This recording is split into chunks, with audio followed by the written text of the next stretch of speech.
All right. Thank you all for being here. It is Tuesday, November 17th, 2020. It's 2:32 p.m. And this is the regularly scheduled SBDM meeting for Atherton High School. You all received the agenda and the handouts through email, but it's also everything's in that shared Google Drive.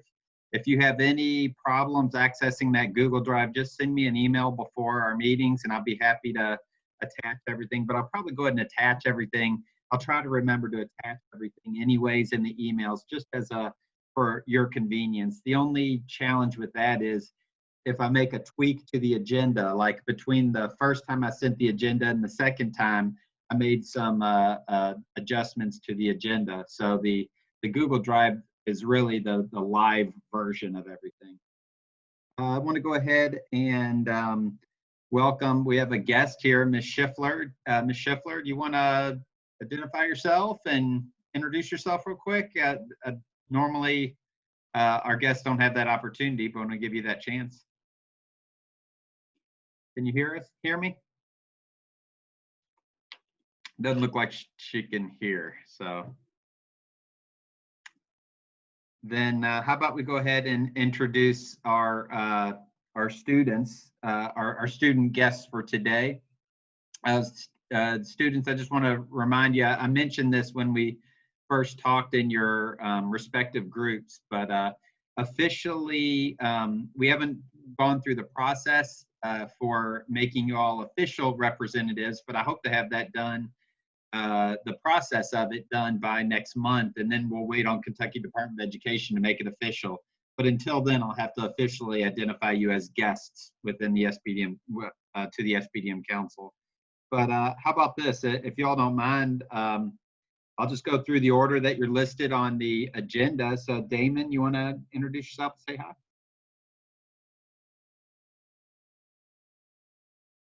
I saw him come in. Well, he must have bounced back out. There he is.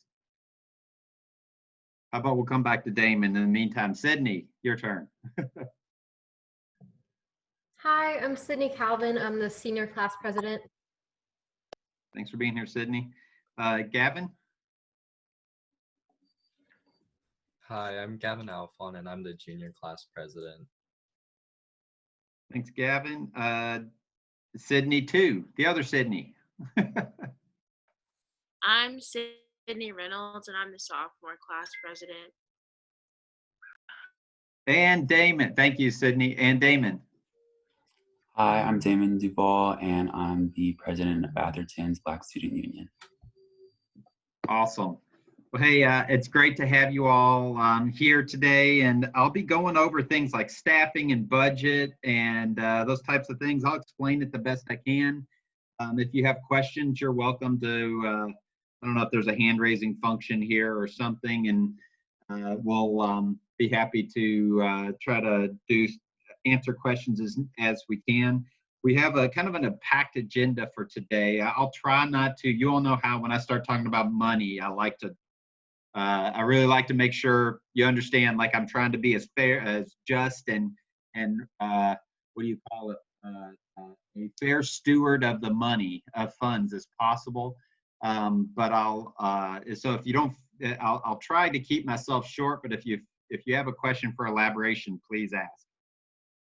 I'll keep checking the participants. Miss Beckley, I'm going to go ahead and make you a co-host in case something goes wrong with me, okay? There we go. All right, let's see, going through the agenda, 2:32 is when we came to order and attendance. Approval of SBDM minutes. This was the October minutes.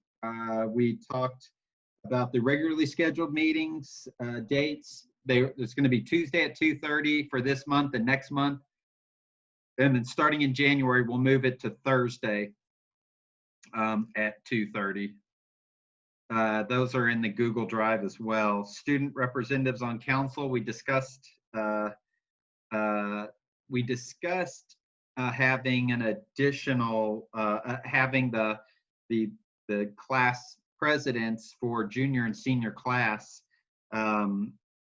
being the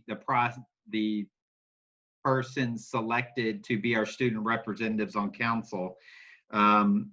I forget where I started having this discussion. I think with the ILT, the instructional leadership team, that I just really feel like we need, much like we have 4 parents and 6 teachers, I think we need more than 2 student representatives. So tomorrow at the SBDM meeting, I will be proposing to change our alternative model of the SBDM to 4 student representatives with the presidents that we have here, the presidents of the senior, junior, sophomore class officers, as well as the Black Student Union. I feel like that just gives us a nice, robust student representation and voice on council. In the process of learning how that works, I reached out to Shauna Stinton.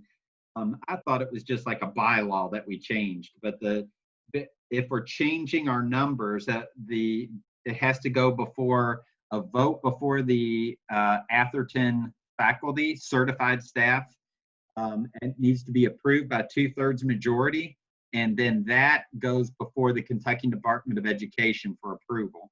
And then what we would do is come back and we can put it into our bylaws, the process in place. So the 4 student representatives have to be approved by our faculty and by Kentucky Department of Education. But then the process of having the presidents of the class officers and the BSU is something that we can discuss further and put into bylaws if we all come to a consensus on that. So I guess that's just, I'm not changing any of the minutes, but since those minutes were written, I wanted to kind of elaborate a little more. And then finally, I really didn't talk much. I just provided the school budget, but I invested a couple hours in preparing for today, so that so I don't have to spend 2 hours explaining the school budget for today. Questions, comments, elaborations on the SBDM minutes?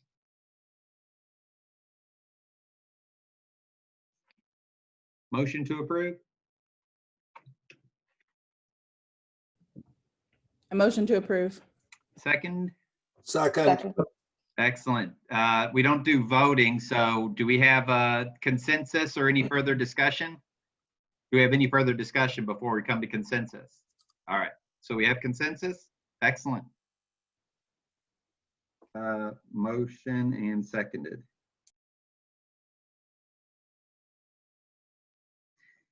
Let's see, I think we were going through alphabetically on reading the racial equity assessment protocol, racial equity analysis protocol. That would put, well, Ms. Foster Terrell, if we're kind of going down the, going through how the council members are listed in the agenda, I read them, then Ms. Beckley. It would be Ms. Foster Terrell's turn. So Mr. Reinhardt, are you good to, would you be good to read the racial equity analysis protocol that's located at the end of the agenda? Yes, I got it. Gotcha. So the racial equity analysis protocol, number 1, what is the overarching purpose of the policy, procedure, or practice? Number 2, which racial, gender, or other groups could be inequitably affected by this policy, procedure, or practice, and how? Number 3, which racial, gender, or other groups have the most concerns with this policy, procedure, or practice? Why? Number 4, what unintended consequences could result from the policy, procedure, or practice, such as racial or gender inequities? Number 5, has stakeholders, particularly those most impacted by this decision, been meaningfully informed or involved in the discussion of the policy, procedure, or practice? What was the feedback? Number 6, what factors may be producing and perpetrating inequities associated with this issue? Does this policy, procedure, or practice deepen these inequities or improve them? Number 7, is the policy, procedures, or practice resource to guaranteed full implementation and monitoring? And number 8, who, such as an individual or group, is the main driver for improving equity for this particular policy, procedure, or practice? Thank you. So if we'll keep this in mind as we're doing a lot of the items, our budget, how money is allocated, our student representation on council, as well as hopefully we'll get to the two policy reviews that are recommended for this month by the SBDM office, and that is policy 603, professional development, as well as policy 602, instructional materials. As we think of how we're applying, how we're looking at our decision-making through an equity lens. Thank you, Mr. Reinhardt. We're down to item number 3, individuals wishing to address council. Did Ms. Schiffler leave? Ms. Schiffler, were you interested in, you would have 3 minutes to address council if you're so interested. I'm good, thank you. You want to introduce yourself while you're unmuted? Yes, I'm Stephanie Schiffler. My son graduated Atherton, but my daughter Silvana is a freshman, and I'm just here observing, and I appreciate everybody's hard work at Atherton. Awesome. Thank you for being with us. And I'm a teacher in the district. Thanks. Cool. Good to have you. And I think you got the email. I CC'd you with the agenda and everything, right? Okay, good.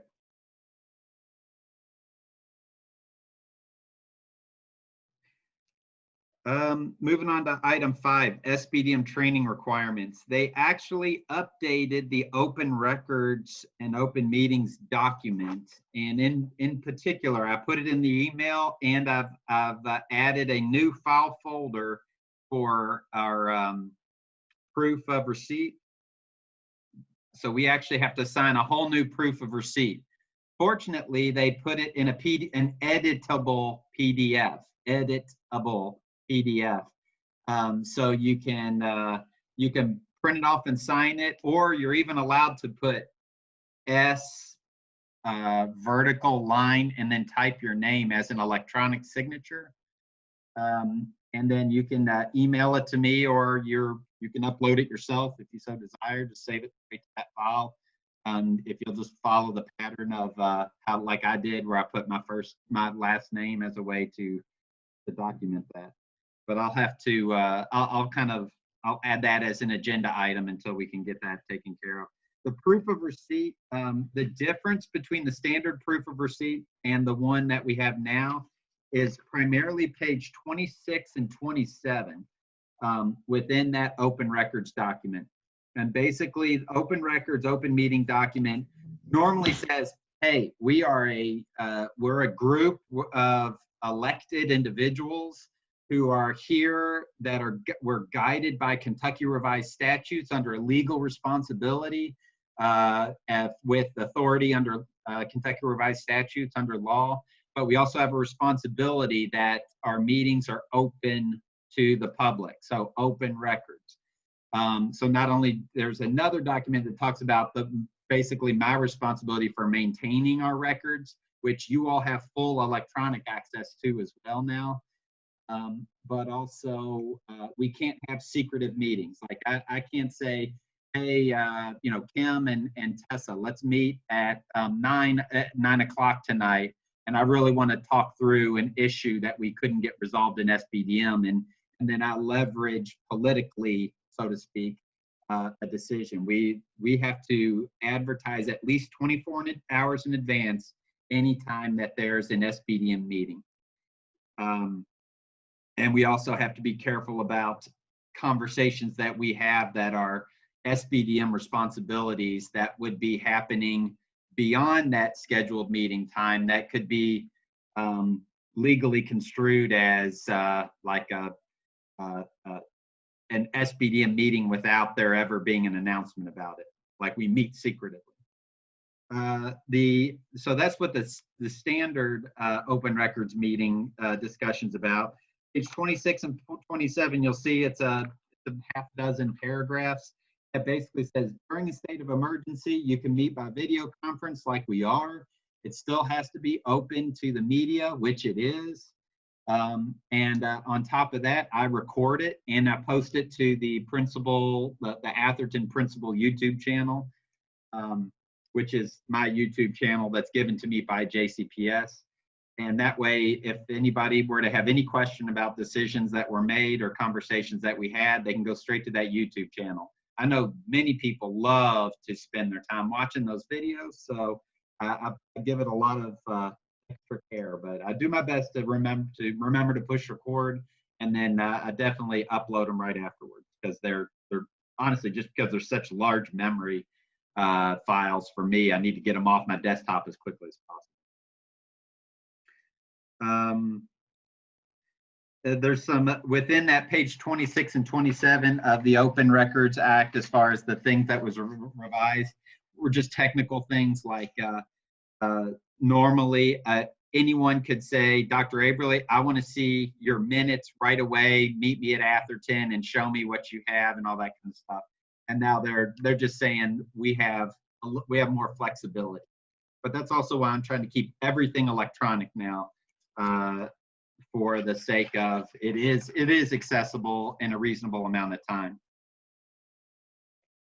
That's it. That's the main part. So if you would be kind enough to go ahead and I attach that file in the email. If you could go ahead and fill it out and either email it to me or go ahead and save it right into that folder. It's within the 2020-2021 agenda minutes, and then you'll find within that folder is another folder that says proof of receipt. You can do that while I'm babbling along today and save yourself a lot of headache. Questions, comments, concerns about Open Records? So this is different than the one we signed in August? Yes, ma'am. Yeah. Okay. And again, the only difference are those 2 pages. Got it.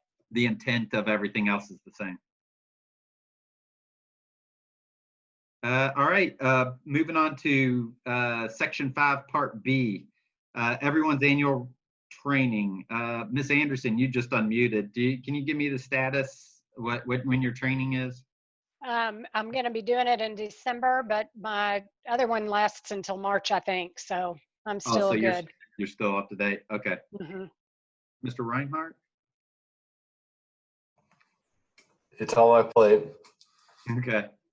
All good. Thank you. And Ms. Morris, have you joined us yet? All right.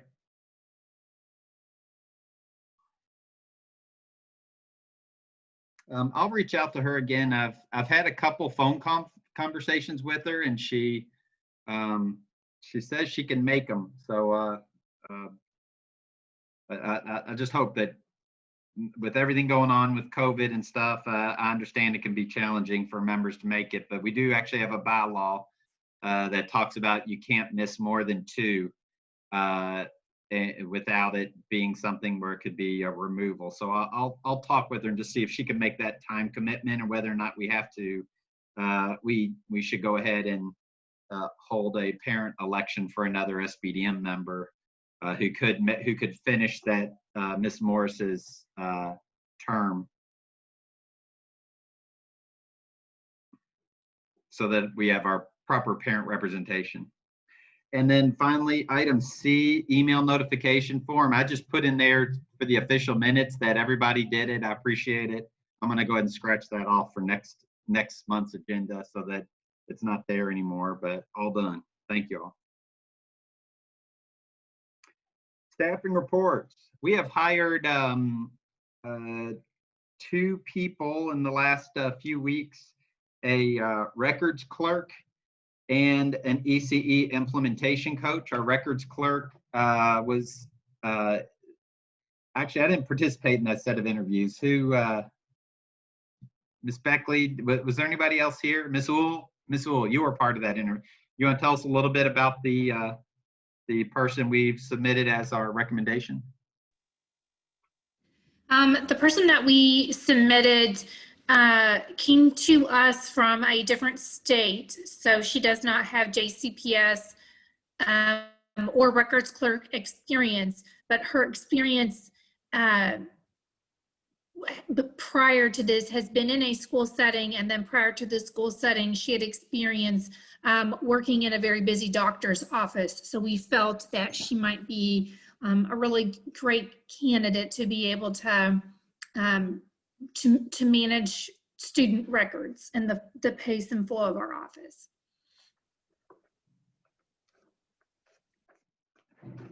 And that actually helps sometimes when you get somebody who's coming from out of the district, even though they may not have that immediate experience and access, we can get them started right away. Unlike our second person who is currently employed in the district as an ECE implementation coach. We interviewed this person for that same position, but here at Atherton.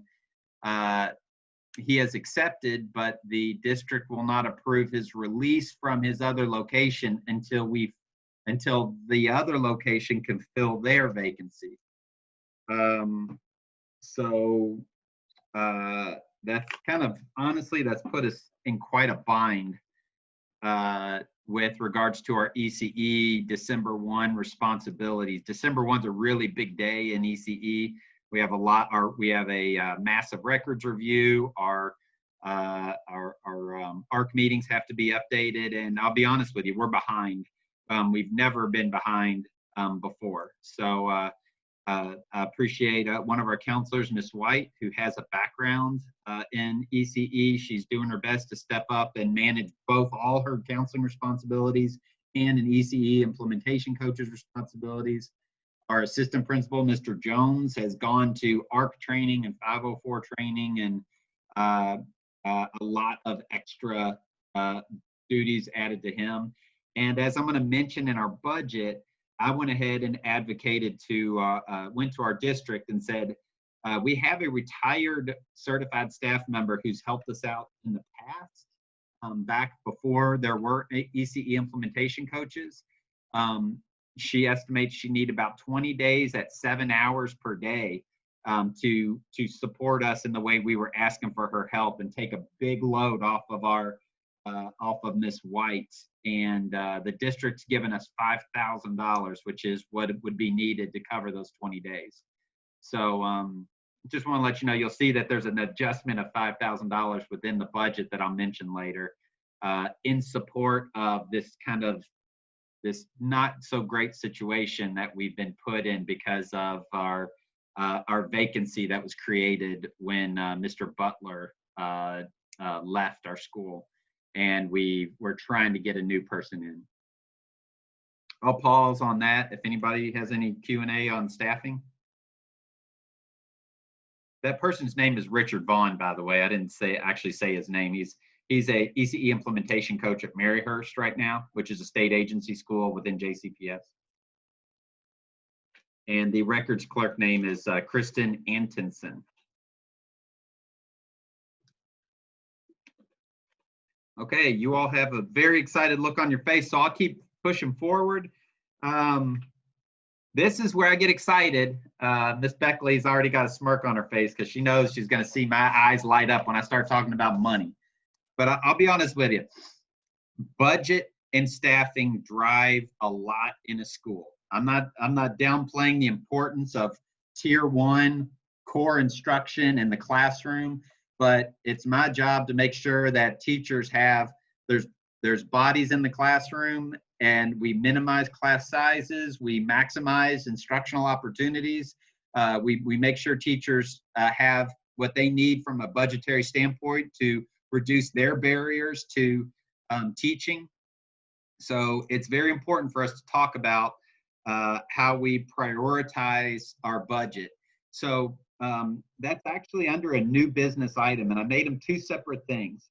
I want to talk about what we're spending money on right now and what we've talked about even up to last SBDM meeting on things that we need to spend money on.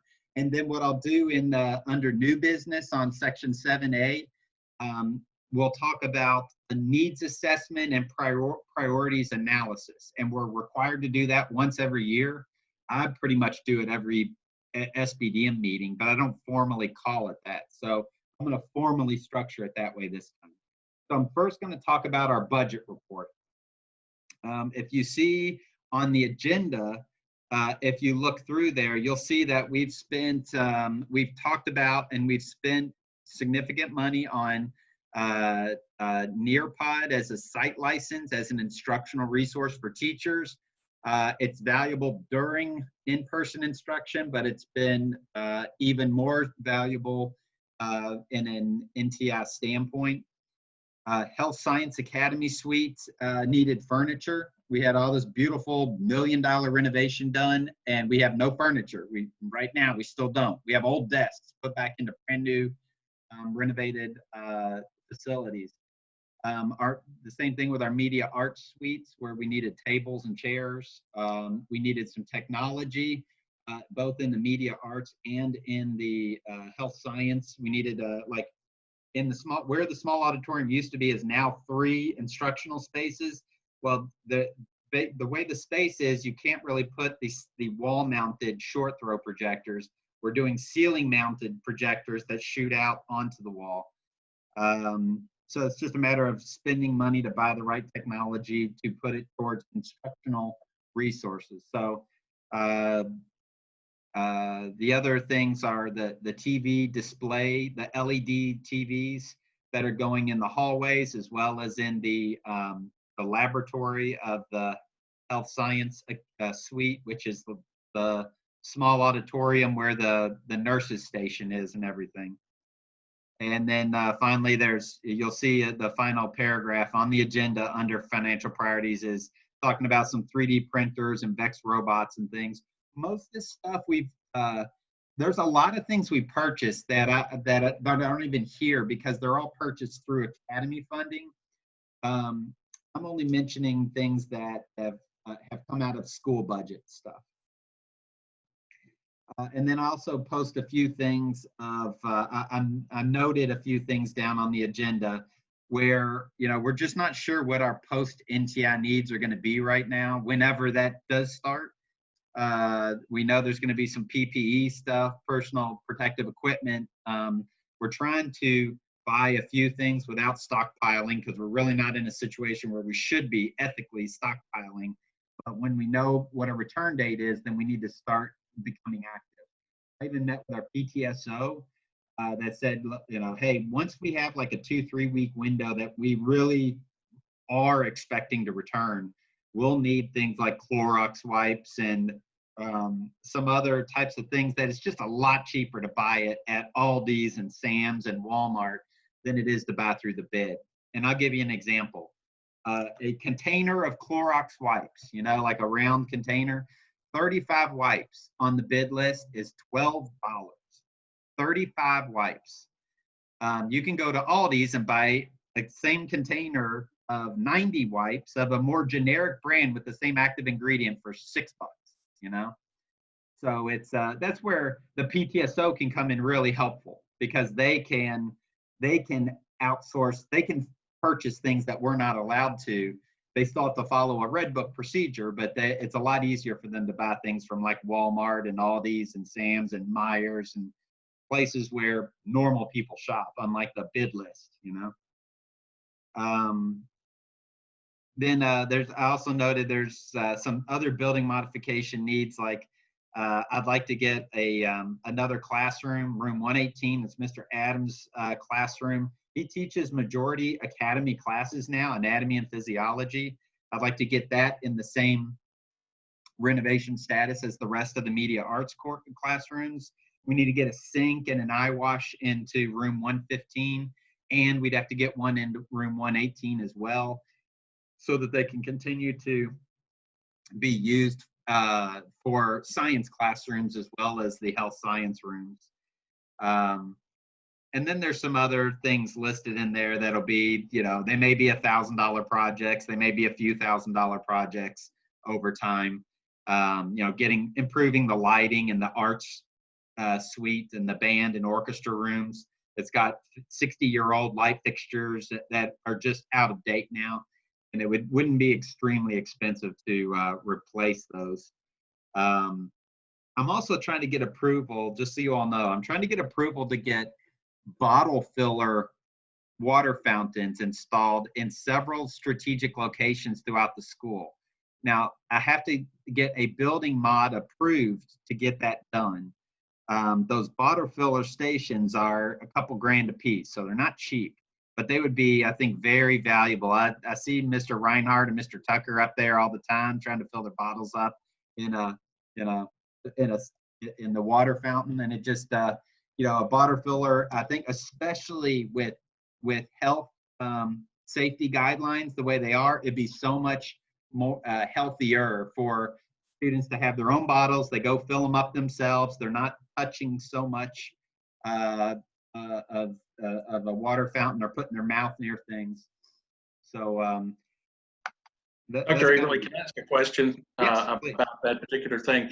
What makes that a building mod? Is it the cost that drives it to a building mod, or is it what is required to physically install that into the building? Just curious for the question. No, that's a great question. If a water fountain's broken, I can replace it with a comparative water fountain. If I'm taking a water fountain out and I'm putting something different in, I have to get a building modification approval. So it would be reviewed by JCPS to make sure I'm meeting health code guidelines, plumbing guidelines. If these bottle fillers actually have, they have to be powered. You know, they're electrical, so there has to be an electrical source there before they would approve it. So perfect. Thank you. Yeah, that's how it works. A building mod is anytime you are modifying the facility from what it already is, rather than just repairing it.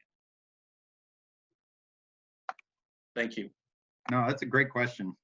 I had to learn that, you know, as well. And even if you were to say drill a hole in a wall, you know, if I'm going to drill a hole in the wall, I do a building modification. Why? Because then, you know, they safety environmental checks it to make sure we're almost a 60-year-old building. There's asbestos in a lot of places, so you don't want to drill a hole into an asbestos-laden wall. You know, and you don't want to compromise the integrity of a facility if you were to say, you know, want to bust a hole into something. So. Before we move on from budget reports, anybody have a question about the discussion of those finances?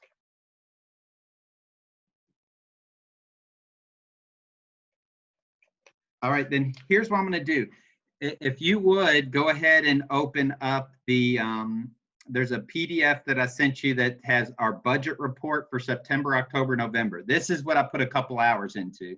And I very much appreciate our ordering and receiving clerk, Michelle Sharp, who has also provided a month-by-month outline of things that we're spending flexible focus funds, XF funds. That's what you all and I are responsible for. There's also something called XA, add-on budget. The district has more control of that, whereas XF is money that we can move around as needed. And while you're opening that, because it's there's a lot in there, what I'll do is I'm going to talk about our budget and priority analysis, and then I'll come to that document and talk about where we are with line item analysis of our funds. Dr. Averly, what's the name of that file? If you're on the email, can someone tell me exactly what that file name was? I think I called it budget and then September, October, November. Yeah, one that says budget November. Yeah, budget November 2020, line item analysis. Oh, yeah, that's it. Yeah. And then there's another file called, I think, budget September, October, November. And that's the one where Ms. Sharp said, these are the things that we are spending this money on. So the just as a reminder, XF, flexible focus funds, that's our operational budget. Section 4 operational budget, that's kind of like your checking account. And then the line items are the envelopes where you think you're going to spend all your money. So you say, I'm going to put $10,000 here for technology. I'm going to put $80,000 here for general stuff or for substitutes or whatever.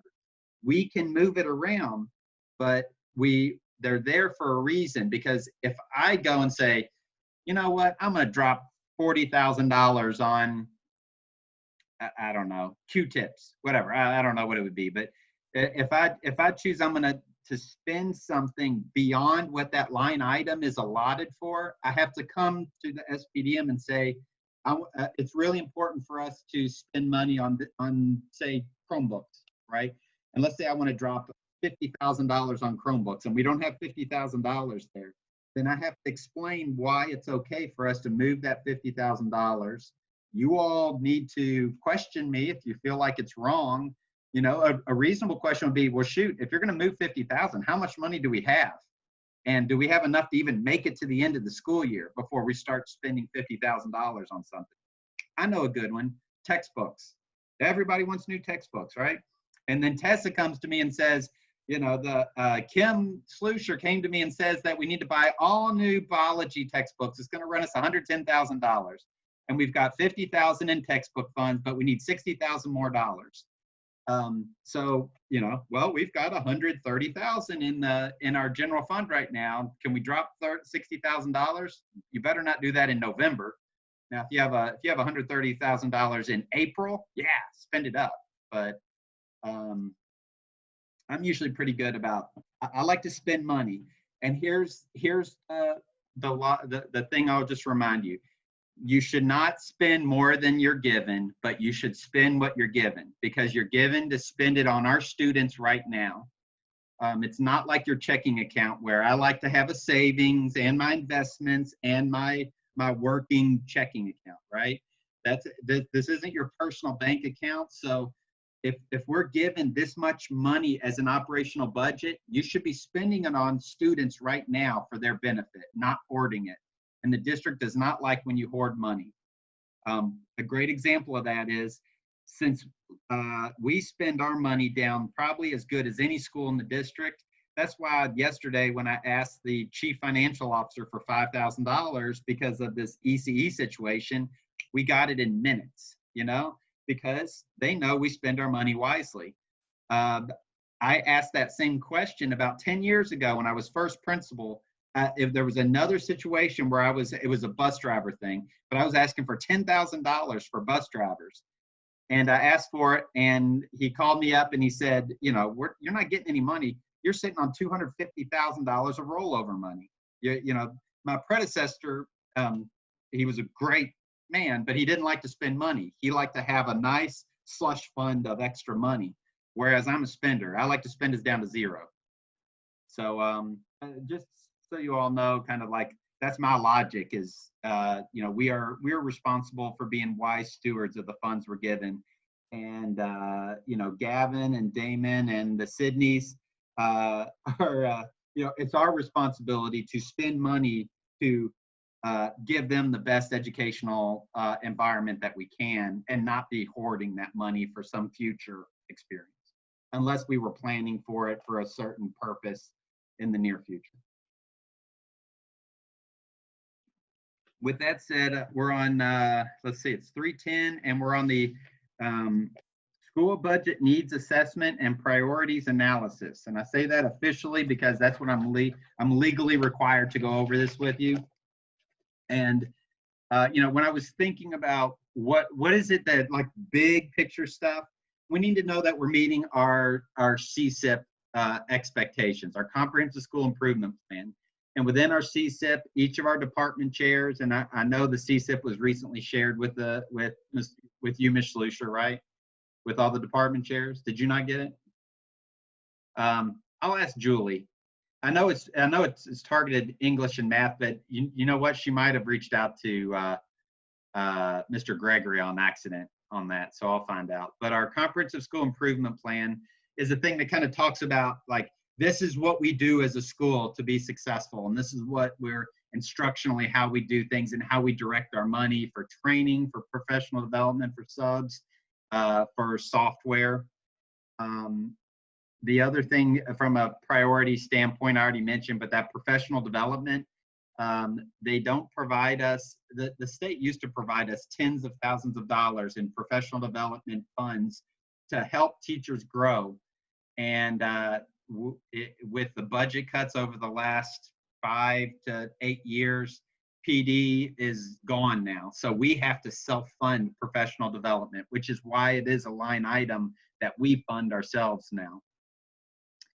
And then finally, and along those lines, in supporting the comprehensive school improvement plan is the activities that support our racial equity plan and our racial equity strategies That work's led by Ms. Chancellor. I know she meets with a group of students and staff on our racial equity plan with a focus on closing achievement gaps, but also increasing sense of belongingness, particularly among our female students of color. That's been a big one for us over the last few years, really focusing on giving supports, not only within the classroom, but also outside the classroom, like what Ms. Marables does with so many of her groups. Basically, Ms. Marables, you know, whenever she comes to me, because she knows that I know that when she comes to me, she really needs some funds for something, whether it's to fund a field trip, food, an activity. You know, I try to give her whatever she needs. And then the last two bullets there, talking about tier 1 instruction. Tier 1 is, what do you do every day to support every kid in the classroom? That's tier 1. And then, so we're talking about instruction, but also assessment, and that's where, and we'll talk about this, but the Nearpod is a part of that, as far as like things that we've recently done, but also we have a ton of money right now assigned for substitute teachers, because we have our to support our IB teachers who have internal assessments and oral assessments they need to do with kids, and they can't do that well when they're trying to take on their daily instructional load and do these extra assessments. And so we end up spending, I don't know, Tessa, $50,000 a year on subs probably. I mean, it's a lot. It's something around there, but it is a lot because they need the support in order to do it. You're talking, I mean, some IB teachers have 50 kids and they're grading 10 to 12 page IAs and then completing oral assessments as well. So they need that support in order to do it effectively. Yep. And the final bullet there, thank you. And the final bullet there is a lot of what I've already talked about in that last section earlier, and that is our facility needs, our technology needs, our instructional needs. How are we prioritizing that to make sure that the job gets done? I'm going to pause there before I pull up my own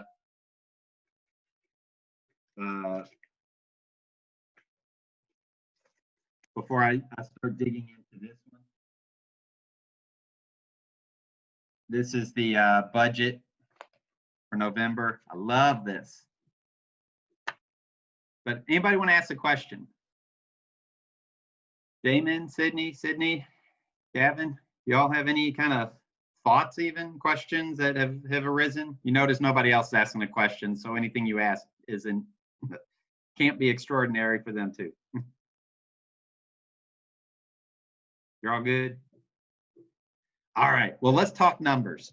So open up your PDF. You see my eyes get real big. I'm on page 1. I did a 1 with a circle in the top right-hand corner. Show of hands, can people give me a thumbs up or a high five or something? Yay, all right, you see it? Excellent. So on that first page, at the very top, you see, I didn't do this for every single line item, but for larger line items, I went ahead and wrote what the original, the lettering at the top is my horrible handwriting. It says February budget. This is what we originally budgeted on our operational budget back in February, where we said we've got this much money, we're going to put it in these envelopes, in these categories, and we're going to try to spend it that way. So you see that we've already spent down, using that analysis, we've already spent down our technology related supplies, but you see that we have a much larger technology related hardware. Well, the reason for that is we've since that February original allocation, we've sold, based on a section 4 and 5 change form, we sold teacher positions or library positions, things like that, and we reallocated those funds. And that's why I tried to put some notes out to the side on why that number's different. Because back in September 30th, when we sold 2 vacant teacher positions, we got $60,000 a piece for those 2 vacant teacher positions. And we put that money in this area, knowing that we're probably going to have to buy a lot of Chromebooks when students return, when we're in that position. So So right now we're sitting on $35,000 in that one line item. Sounds like a lot of money, and it is, but that's like 3 classroom sets of Chromebooks though, 4 maybe if we stretched it. So because you have to put them on, you have to buy expensive Chromebook carts so they can all be charged and everything. So this kind of money burns fast if you're not careful. Moving on down, really, I think that was the only thing of significance on that first page, unless anybody has a question.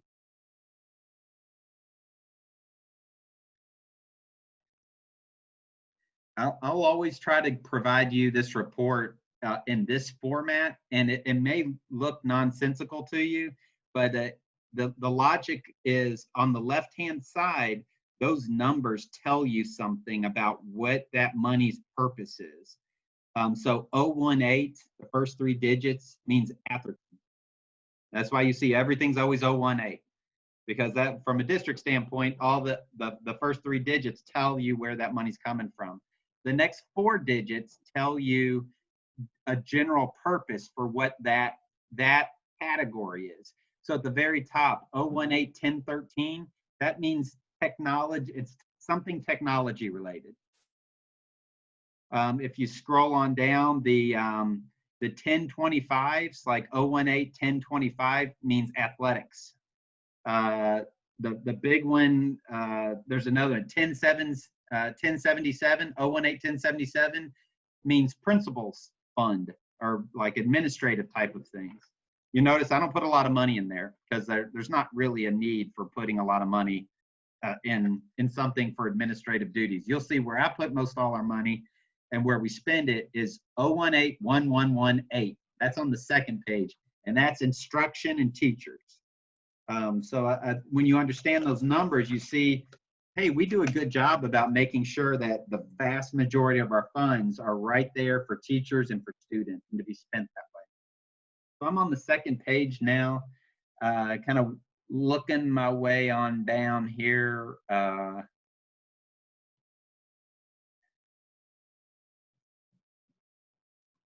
I guess the big thing in here is when you see $87,000 for sub teachers.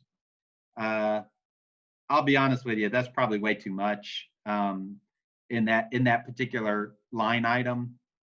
We originally put $40,000 in there, and then back in is either September or July when we sold a vacant teacher positions, we put even more money into it to be safe because we always run negative in that line item. Well, with COVID, it's not been needed. So like if Mr. Reinhardt needs to take off Thursday, not take off, if Mr. Reinhardt needs to work with students one-on-one Thursday and Friday, he can just put his students into asynchronous instruction and then work, do his IB related activities. If we were in person, he would need subs to do that. So we're actually probably going to save a vast majority of that money this year, if until we return back in person. So that's actually going to be a big opportunity for us. Now, so your question may be, well, shoot, we can't just leave it there, can we? Yeah. Like if we move it, we need to move it for a purpose to a place for a purpose. So there's no reason to move it right now because this is our money. This is Atherton 018-1118, money. And when we decide that we know where we need to spend it, Dr. Aberly comes to you and says, hey, I got a great idea about buying $100,000 in library books or something. Then we would, this is where we would move it from. Then that's when we would move it. I don't want to spend $100,000 in library books, but I just wanted to give an example. All right. Let's see. So move on to page 3. This is where you can tell I invested some time. And honestly, I did that because this is where you all can get in trouble. That's my way of saying I get in trouble, but you are responsible for holding me accountable. And so I went through July, August, September, October, November, and tried to say, look, here's all the things that were shifting during that time. So here's our status. and I'll tell you, we're in really good shape, by the way. So we're in no trouble, but I want you to have a general idea of how funds work. So if you look on here, what I did is I started at this part right here. So right in the middle. The important thing is what it says 2021 available. 2021 available. That's how much is in our checking account right now, give or take. So that's if you think of it that way, it's not really a checking account, but we'll say that's what's in your account right now. Now that's minus things that are called encumbrances, and I'll talk about those in a minute, and blanket purchase orders and things like that. The number above it is nearly over 100,000, almost $100,000 more. That said the revised budget. So the revised budget is the original operational budget that we put in there. So if you look off just to the right of that, our original revised budget was $207,340. So Atherton is given $200,000 to take care of business every year. That's our operational budget. We're not talking about salaries or anything, but this is the money we have to go from August, September, October, November, all the way through May and June to take care of business in the school. Now, we also added to that original operational budget in September, $122,200 when we sold 2 vacant teacher positions because our numbers are way over what they were projected due to COVID. We have a lot more families that otherwise were going to private schools that have chosen to go to Atherton. A lot of families that are listing Atherton's resides appropriately or inappropriately. It's kind of hard to monitor that kind of stuff when you're not in person. But our numbers are way higher than they were projected to be. And because of that, we get extra money. Now, I could buy more teachers with that, but the question would be, do I need a math teacher? Do I need a science teacher? If I need a science teacher, do I need a biology, a chemistry, or a physics? Right now we've developed a master schedule where we're fairly stable, except that we're paying about $5,000, $5,000 every pay period. We're about $5,000 over paying teacher overages, whether it's because they're being paid an extra hour because they have so many, or they've only got 1, 2, or 3 students over. A teacher gets about they get about $40 per student per pay period that they go over. So a teacher who's a teacher load of 150, if they have 151, they're getting ballpark. It just depends on their hourly rate. They're getting about $40 per student for that pay period. But that would also apply, a teacher may only be at 125, but if they've got 32 or 33 sitting in a class, they would also be paid that overage just as the 150 over teacher would. So right now we're spending about $5,000. That's going to catch up with us in a way that, and this isn't a secret. This is one of those hidden things where inexperienced principals don't understand what's happening. That $5,000 a year per paycheck is going into an account that's going to be held against us at the end of the year, but it's not showing up in our operational budget. So I know how much money's there, and I know that we're going to be held accountable for that at the end of the year. So even though our budget may show a certain number, we know that we're going to spend about $100,000 to $120,000 in overages this year, and we have to account for that. Does that make sense? I know that it's not a very efficient sounding way of doing it, but if you think about our district has a $2 billion budget, billion with a B. So when they're dealing with things, they're just looking at payroll overages in one category so they don't get messed up. And we're held about, thanks, good to see you. We're held accountable for that at the end of the school year. moving on down on that right-hand side, 122,000 that we added to our operational budget, 56,000 we did back in July when we sold a teacher position. In July, when we knew that we had the vacancy to do that, we got about $10,000 for our department leads from the district. It's one of the few things where the district actually puts extra money into our XF account. I mentioned that the district gave us $5,000 in ECE support yesterday. And then there was, at the end of last year, when everything was said and done and all our debts were paid, we had about $9,000 left over. So I'll be honest with you, that was probably the first time in 5 years that I've come out in the black. Usually I'm in the red a little bit because I try to spend us down to as close to zero as possible so that when I ask for money, we'll get it. But also that's what we're supposed to. We're supposed to be wise stewards of the money.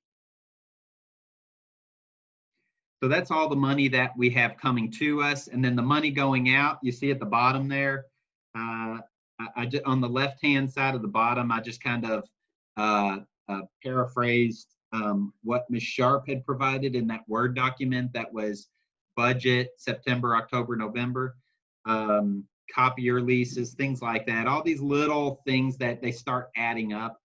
The copier lease is actually a blanket purchase order. Same thing with Ski's Aquarium there at the bottom.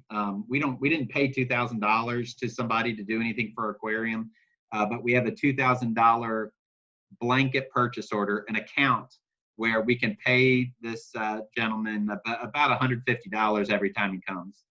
But it's also there if we needed it for an emergency for our aquarium. That aquarium's worth about $10,000. And then on the bottom right-hand side is the furniture that we just spent about $29,000 in furniture. HSA is Health Science Academy. For all our health science classrooms, we got uniform tables, uniform chairs.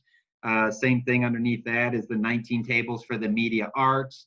Every media arts classroom, CTE classroom, will have uniform tables, uniform chairs. Our engineering will have about the same chairs for all the academies, but the engineering academy will have those science blacktop tables so that they look the same as well. And that pretty much covers it. I'm gonna pause. Somebody's gonna ask me a good question, right? Come on. Please do. I love talking about it.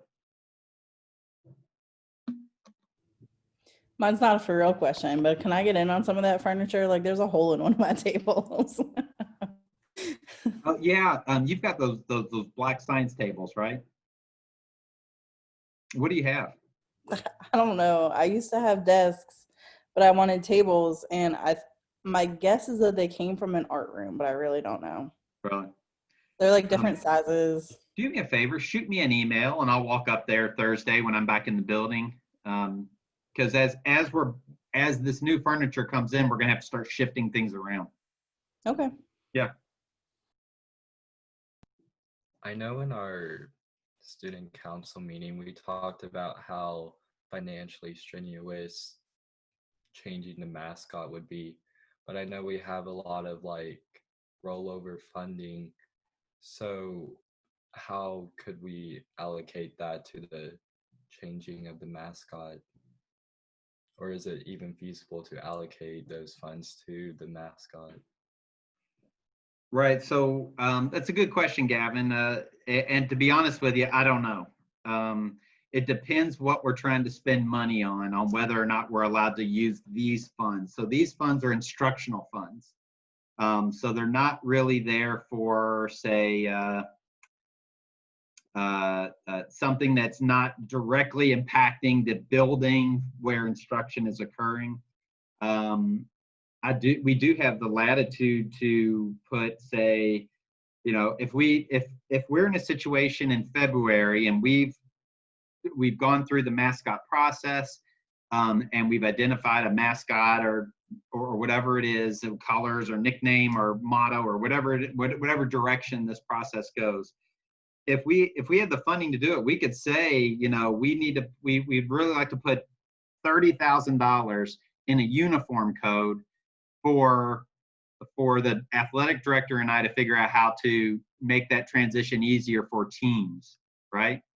So that's along the lines of what you're asking. That's how we would do it. We would be putting money towards a code that would be used for a particular purpose. And actually, we've done things like this in the past where if at the end of the year we had, say, $150,000 that we could spend. We could request a building modification to get a whole new basketball court, right? Which is what a new basketball court would cost, about $150,000. Now, I'm hoping that the district may step in and provide additional financial supports for things like that. But that's where I may be coming before you all near the end of the year when we know what our budget situation is, and that may apply towards that. Good question.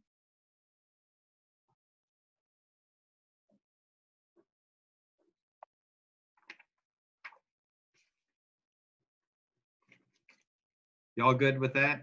All right. So we talked about budget priorities, what our budget situation is, how we spend money, where money's come from and where it's going, where it's all found. You all have a right at any time as taxpayers, but you have a responsibility as SBDM members to be informed on how money's being spent in our school. So, anyone has the authority to say, send me the XF balances. And I wouldn't have any problem doing that. Now, there's very few people who could read them and understand them, and I wouldn't expect you all to be able to like recreate the discussion that I just had on your own. But I am responsible for informing you and guiding you along this. And if there's, if we reach the end of the year and there's a problem, I have it documented. We've had these conversations, and that's why we're in the situation that we're in. You know what I mean? That doesn't relieve me of any neglect, but it does satisfy my responsibility to be communicating with you all. Dr. Averly, I want to make a comment here. It has nothing related specifically to purchases or anything on the budget, but I think I speak on behalf of everyone on the council, and hopefully including the students too, that we certainly appreciate you being so diligent in regards to making sure that the funds are spent properly and appropriately, and being a good steward of those funds, because obviously that's important, and it's very important to make sure that it's a priority, that our students have the best environment possible and the teachers are given the tools that they need. So just really want to say thank you for being so diligent with that and being so thorough and making sure that our money's being spent the right way. Appreciate it. I'll give myself a slap on the back. Thank you. All right. Sorry, I've been having a lot of caffeine. I shouldn't have done that. Afternoon caffeine is not a good thing. It is 3:35, and we have just a few things left on the agenda. One is to talk about the alternative model for the SBDM Council, including our student representatives on council. Then I would like, I'll briefly talk about the achievement gap and school improvement, because I want to save that for December. I want to dig into it thoroughly the way I did with like finance today. I want to dig into talking about our achievement gap, our strategies, our CSIP and everything in December. But I would like us to address a couple policies through a racial equity analysis lens. That's part E on our agenda. So part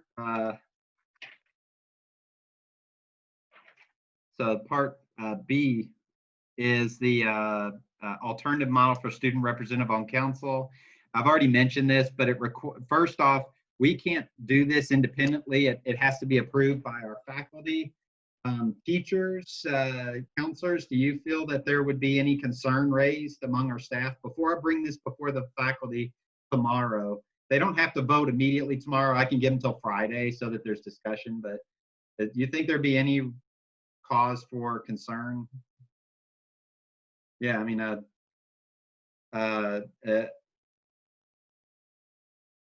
I guess students, Damon and Gavin and let's see, is Sydney still there? And Sydney, do you all have, so this is pretty different for us, having doubling our number of student reps from 2 to 4, and then identifying who those people are. In the past, it was kind of random.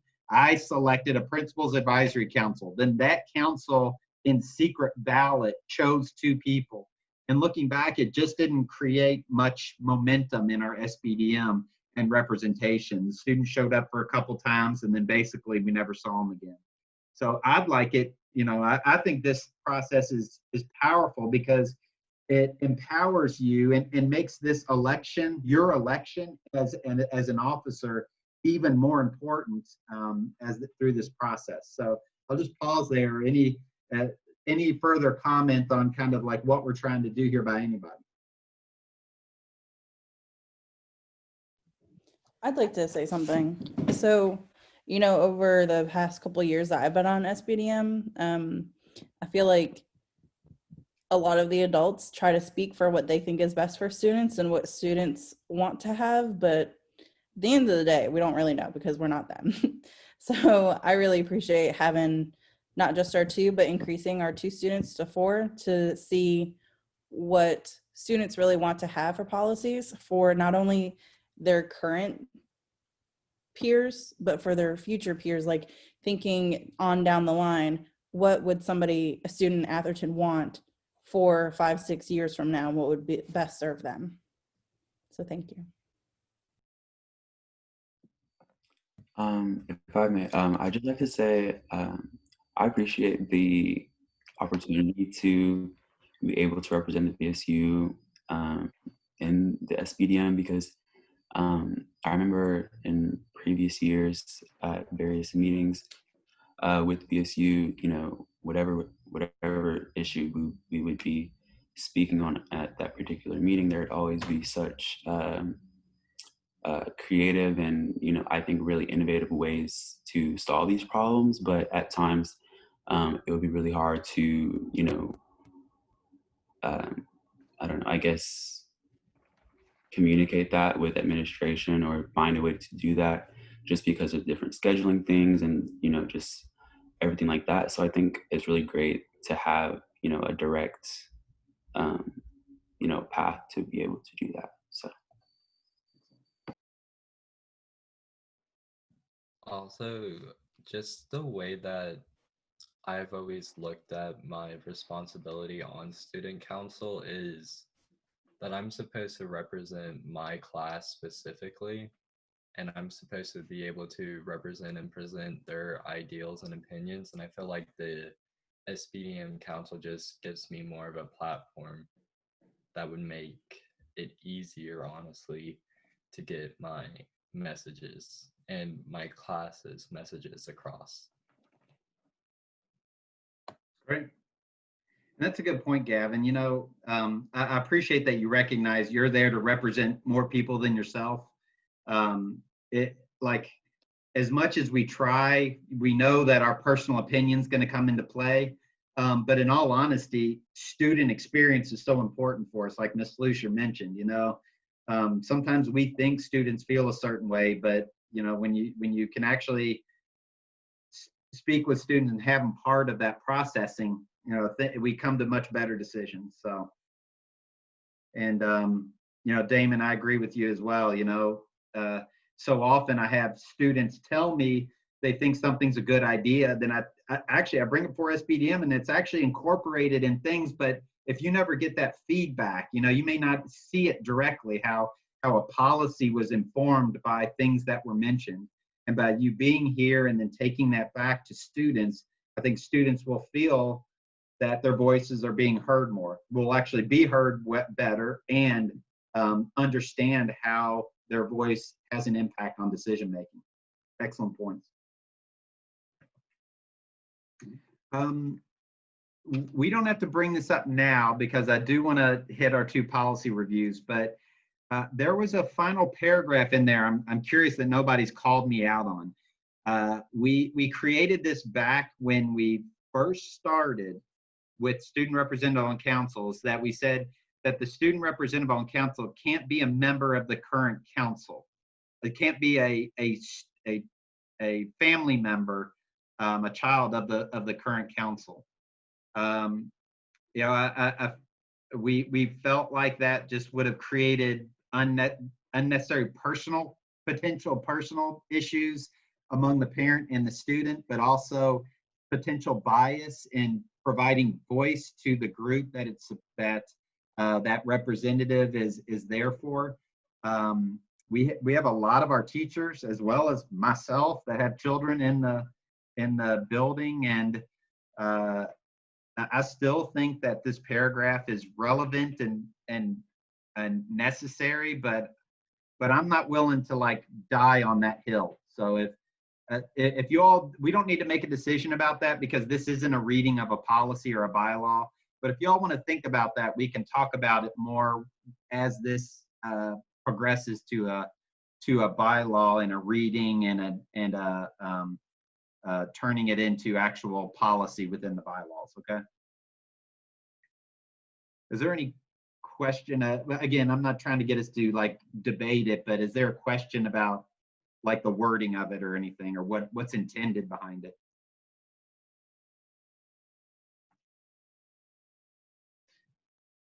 Okay. Awesome. Well, thank you all. So 343, it looks like I skipped agenda item C and went straight to D. School improvement achievement gap. I'm going to just mention like why this is here. This is always in our agenda because our primary role as a council, if you've gone to training, is to improve the academic success of students. That's what we're here for. We're here to support students. We're here to improve the school. We're here to improve the school environment for students. We are here. We are an organization with a mission of improving achievement. And I think it's important for us to reinforce that sometimes, because sometimes we've dug into days of, you know, what about this sport and why sports are done a certain way and what's going on with COVID. And, you know, we could sink into discussions that are not the purpose of our council. So, you know, the school improvement achievement gap is a line item that I always put on our agenda. And what I'll try to do is I'll try to say, you know, this month in school improvement, this is what we're doing.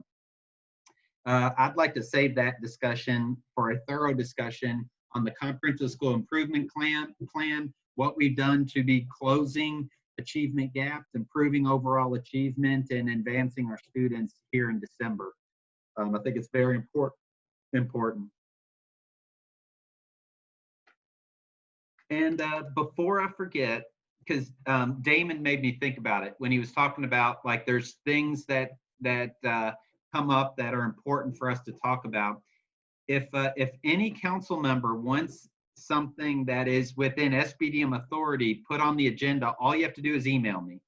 And as long as it's within SBDM authority, we put it on the agenda to be discussed. We're not supposed to modify the agenda at last minute, because the public has a right to know if something's being put on there that would be of public interest, and then they may want to attend for that reason. That's why, like with the SBDM discussion that we had, it was publicized. It was publicized in the news. It really hadn't hit our school community very large at that point, because honestly, the mascot isn't within the SBDM authority. So that was one of those kind of tricky ones where we put it on the agenda, even though it wasn't an SBDM within SBDM authority, because I think it's important for our leadership body to be talking and understanding about why we're going through something.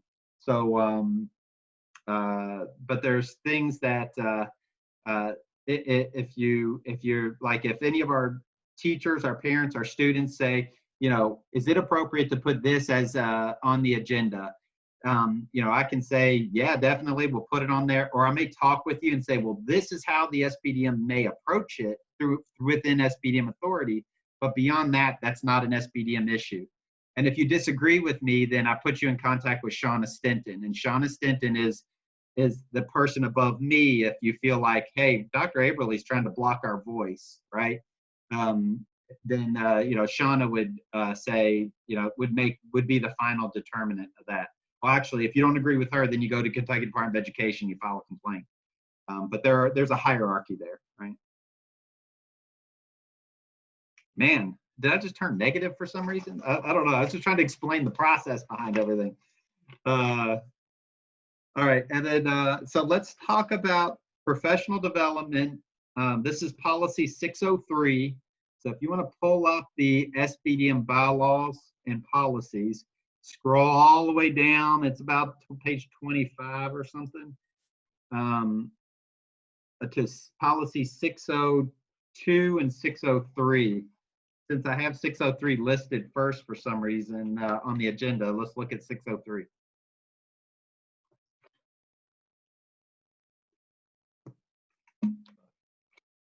And guys, I'll try not to make all our SBDM meetings 90 minutes, but I hope I gave you a fair warning. There's kind of a lot of stuff that I had to get through with today's meeting.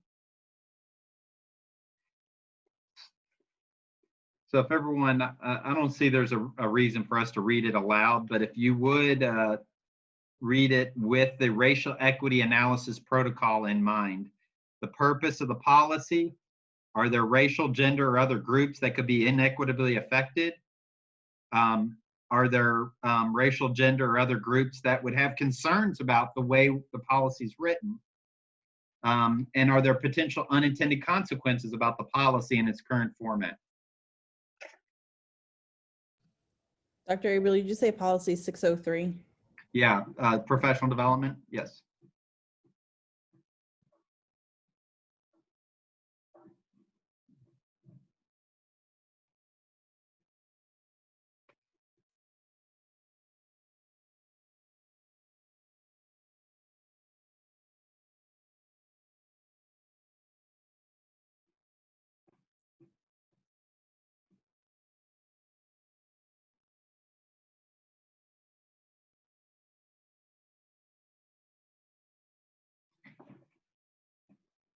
Anybody?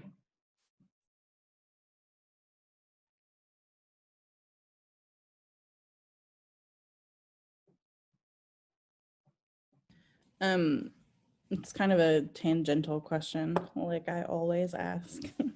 But so if a teacher wants to do professional development and like get reimbursed, I guess this also includes reimbursement and getting paid for it, where do we go to access the current CSIP? Like I know you can get to like through the KDE whatever channel-y stuff, but like am I even asking the right question? I don't think I'm saying this right. Yeah, Julie Chancellor could give you a PDF version of it but if you go to our website under school, at the top there's a tab that says school, then there's CSIP, and that takes you straight into the KDE version of it. But we also have a PDF version of it that we download every year. I just thought that KDE one was always like 2 years delay. Yeah, you're right. It is, I think. Miss Chancellor would be the one. Okay. Although the receiving stipend isn't part of a CSIP process because that's a procedural, a district and administrative procedural approval process. So if that's something where like I approve certain professional developments that are strongly related to the core content, and that goes above the teacher's mandatory 24 hours. Other than that, we'll fund the registration if it's strongly aligned to the educational professional growth of the teacher, but not necessarily approve it for stipend. And or we go through Ms. Beckley to get it approved for professional development hours for the teacher.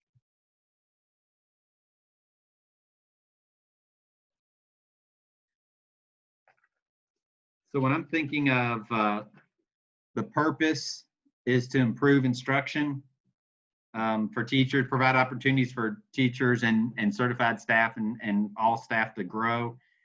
But when it comes to racial, gender, or other groups inequitably affected or having concerns about the policy as it's written or unintended consequences, I feel like because a lot of this is born within the CSIP and the ILT, that we mitigate those concerns.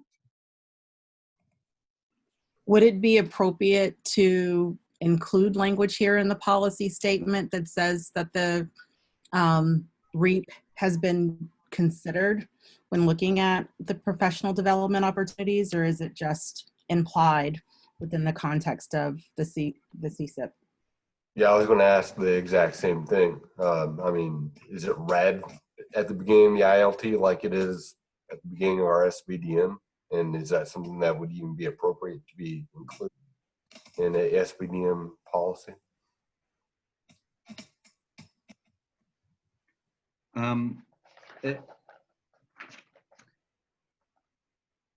Let me see if there's a district kind of standard line that says that we could add within this policy that says that the professional development opportunities afforded to teachers will be consistent with a racial equity goals and strategies. Or I'm trying to brainstorm like what being explicit about putting racial equity in there. Something that I thought of when they mentioned that is like when, and I don't know that this is answering what Anitria and Matt are talking about, but when we put the date at the bottom about reviewing it, we could add like reviewed via the REAP policy. Oh, yeah. I like that. And then we don't have to, I like that because then we're not revising the policy. We're being explicit about it being REAPed at that time. Like Anitria and Matt, you all spoke to that. Would that achieve what you feel like what you're thinking, or do you think we need to look at an explicit statement regarding professional development? The only thing I would worry about is future SBDM councils, with perhaps a future administration. I mean, that hold up then if this is our intention now. I was thinking more explicit, but maybe I don't understand what this would look like when you say use this form and make the notation at the bottom. Could you, I guess, say that one more time? Or yeah, actually, I think we can start that way no matter what. It's just at the bottom, we put REAP in parentheses. But then what we can do though is I can look to see if there's any statement that we put at the very end that says that's specific to that policy, that says professional development will support the racial equity plan and meet racial equity analysis protocol, something to that effect. Although we'd probably be doing that with every single policy, which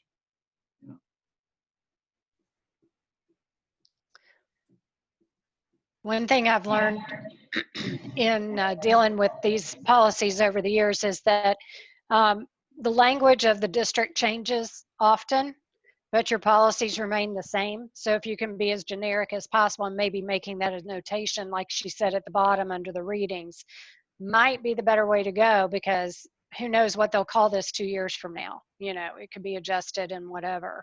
But so many policy, if you write it into the policy, then it's got to go through the policy revision every time that language changes or the title of it changes. That's a good point. Like if we were explicitly saying the racial equity plan, that plan may not exist. It may take a completely different form 2 years from now, right? It'll exist in a completely different format. So being more generic than just saying supporting a plan, but talking about supporting racial equity. Right, because if you write it into the policy, it has to be updated as that wording changes. And so you have to constantly be on top of those types of things. So So can we go ahead and do both of those? I like the two ideas we discussed, the date in which we reaped it, and then also I'm going to see if there's a general statement, because they have statements like district statements for each of these policies, and see if there's a way to be explicit about racial equity. And then I'll bring that before the council at our next meeting as a old business follow-up to this policy. And if we like it, we can add it as a first reading and go through a second reading and we revise the policy. If we're like, you know, it doesn't say anything more than what we've already said, then there's no harm done. Sound good? Then let's do that same thing with the selection of instructional materials.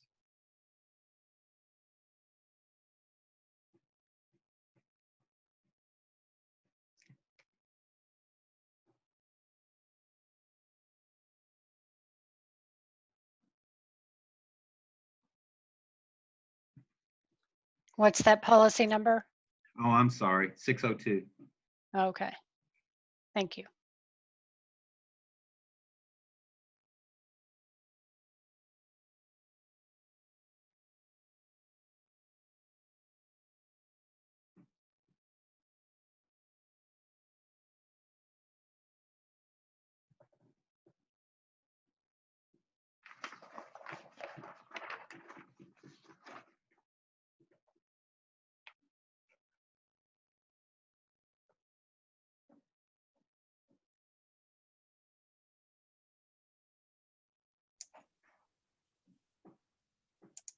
Hey, Tom, Yes, sir.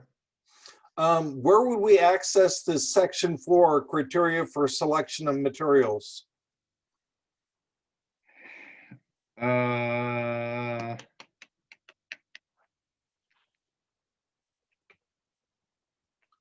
You would ask me that. That's it's got to be Red Book, and that's a good question if it's even still called that. So I will investigate that. Okay.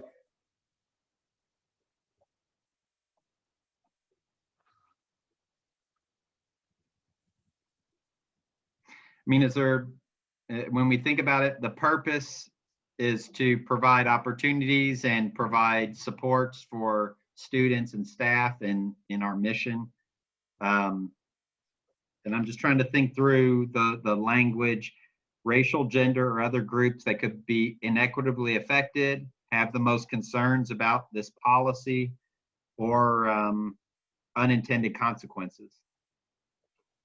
So who determines JCPS selection of instructional materials? Is that JCPS or is that the school board? Board, that would be our bid list. So, and this is conjecture too, but what happened or what could possibly happen to racial equity if the school board somehow became overtly political like it has in other places, and that could be detrimental to certain groups of students? I feel like this is referencing a policy that I know nothing about. It's like it's asking me to give a thumbs up when I don't know anything about the criteria for selection of material. Hey, that's a good point. I'll be honest with you guys. I've always assumed it was Red Book and bid list, but let me do the research and I'll come back and we'll add this as old items, as old agenda items. So no action taken on this because since I can't answer it and I should be able to, it's my responsibility to come back to you with some answers. Sound good? So no action taken on 602. I feel like the action we can take on 603 is that we read it, we looked at it through a REAP lens. No action was taken, but we want to see if there's a statement that we may add to it that's being recommended by the district or some type of to be explicit about equity. And I'll add both of these to old business on next month's agenda. And it's 4:01. So our next meeting, and I don't mean to just shut us down, but we've reached that 90-minute limit, and I'd rather not extend it. Is December 15th. That's Tuesday. After that, in January, we'll move our meetings to Thursdays at 2:30. Well, hey, thank you all for being patient with me, for sticking around, for not being very overt about how you've been distracting yourself while I've been talking. And feel free to reach out to me anytime. Thank you. 4:02 p.m. We are adjourning.